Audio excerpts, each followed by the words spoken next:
Hey guys, here is the latest video of a day in the life of Vintage Classic Specialist and the weekly recap. So let's get started. Let's talk about what I've been doing today and somewhat yesterday. So finishing the undercoating on the 69 Beetle. So this car, we were trying to be a little price conscious for the owner, so we didn't do a full paint job where we paint the the under fender areas and everything like that.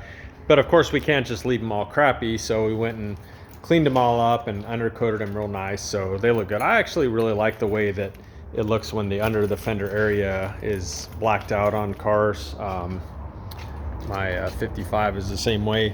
But yeah, it's just kind of a different look than having it all body color underneath there, which is also a nice clean look. But I think this actually looks equally good. But yeah, kind of a pain in the butt. There was a lot of undercoating underneath these fender wells and all up underneath there and everything. That stuff was just everywhere. So lots of time spent cleaning that and preparing those areas. And then same thing on the front, just lots of undercoating on the body itself. And so lots of time laying around on the ground, scraping, trying not to get stuff in my eyes, all up underneath there. Same thing on the fenders, lots of undercoating, removed most of it, at least the stuff that was, seemed kind of loose on the front fenders and the back fenders, and got them all undercoated. And then the last thing I did was the heater channels. I don't know if you'll be able to see this, it's dark up underneath there, but yeah, I went ahead and coated the heater channels too, because they'll of course show if somebody's looking underneath the car. So pretty much everything on this car now that's not body is undercoated. So all the under areas, under the fenders, under the heater channels. Really happy with how it came out. There's a lot of work, probably spent total of couple days, maybe 2.5 days on it, but the car is going to be a really nice car, so we can't really leave something like that just crappy looking with old dirty undercoating. So pretty much that's what I did all day today, and then a little bit off and on during the week. Very happy with how it came out. After I finished that, I went and I tapped all the fender holes, I tapped the body to pan holes, I tapped the running board holes. Each side had one busted running board bolt on it, so drilled those out and retapped them. So pretty much this body, the next thing I'll do is I'll probably go ahead and put the fenders on it, and then I think Monday or Tuesday next week we're gonna push the body on the dolly next door and have them go ahead and put the headliner in it and start a little bit of the interior.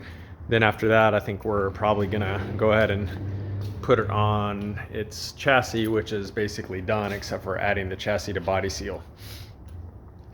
So that's it for today. Let's go into the weekly recap then. So just work my way here from one car to the next. So on the 57 Prairie Beige Beetle, we worked on the tin work for this one for the motor. So it's kind of a hodgepodge of tin that we supplied out of our stash, that the owner supplied it after a couple trips back and forth he made, and we managed to find a really nice intake manifold that wasn't plugged for it in our stash. So finally we got everything together for this motor. The long block is currently being built, but everything that sort of goes from long block to a turnkey motor is now being powder coated. The exhaust is being ceramic coated. I mentioned that the other day. So once that comes in, the powder coating and other ceramic coating should be done next week, and probably around the same time the long block will be done, so this motor can go together. So that's it for this one for this week. The 59 Eurobug got quite a few things done. The checklist of this one is getting pretty short. I installed the clutch Bowden tube. I don't remember if I installed the pedal assembly this week or last week. I think that might have been last week actually. But yeah, installed the Bowden tube and got it adjusted with the proper amount of sag. As you can see, I've got the deck lid on it. I've got the deck lid license plate light, which I had previously restored. It's all wired in now. It works. The deck lid opens and closes, obviously. The latch on it is working. And I started restoring the steering wheel for this car. I'm letting the epoxy cure. It's takes a couple days for that stuff to fully harden to the point where you can sand it. So yeah, the checklist for this car is getting pretty short. Other than the steering wheel, I need to buy a battery for it. We need to modify the battery hold down strap to fit. And I think that may be it. I'll have to look at my notes, but yeah, super close. So this car will probably be gone in maybe a week and a half, hopefully before the end of the year. That's what I told the owner. So the 64 one family car, Rafa more or less finished the chassis this week. So I mentioned before, we make these custom sound deadening mats for cars that we do here. So Rafa did those. These are all sort of handmade, hand cut to shape to fit really nicely, and they're glued down with professional grade interior glue, which is kind of a mess to work with, but you know, it's the right way to do something like this. And then yeah, I think he had the brakes and everything done already this week, so it was mainly the floor mat, and I think there may have been a few things back here he finished up.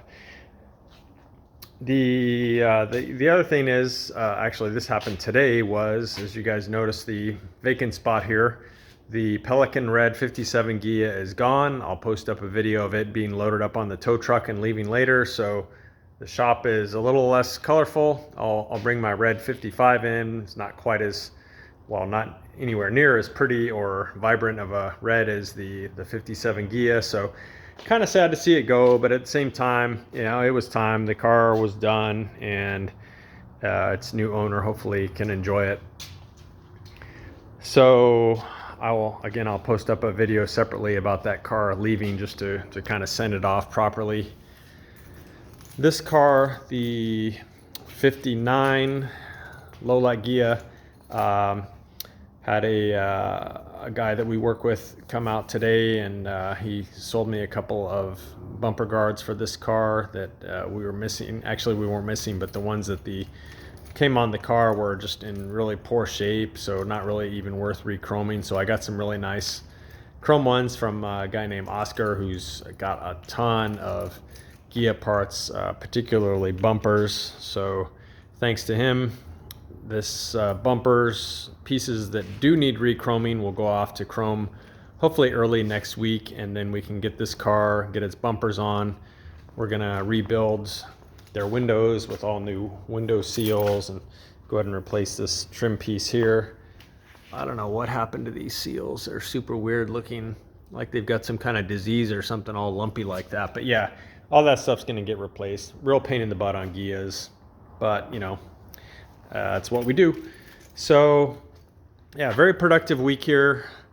It was good to send the 57 Ghia off to its new owner, and yeah, kind of miss it. It's very pretty in the shop when it was here, but again, we can't build more cars if we don't finish cars and send them off. So kind of bittersweet, I guess, in that way.